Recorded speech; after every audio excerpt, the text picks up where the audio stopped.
Good morning. Welcome back. Today we're doing a John Deere 2640 cold start.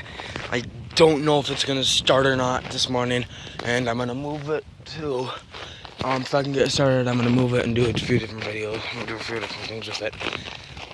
So yeah, let's see if I can get this thing started. I hope I can. Hopefully that stuff in there, that grease in there is not froze over. But it's a little chilly out this morning. Not too bad though. Nothing I can really complain about that. Step in the clutch. Make sure these here are neutral. Turn the key once.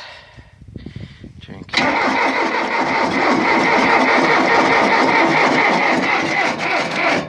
Yeah, I don't think it's gonna go either.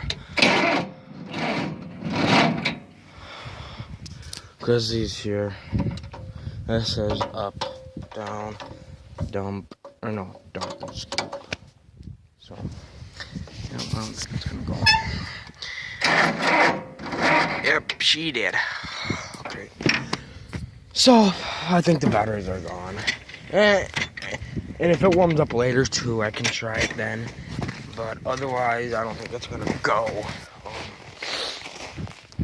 Yeah, so see you guys later, and bye for now.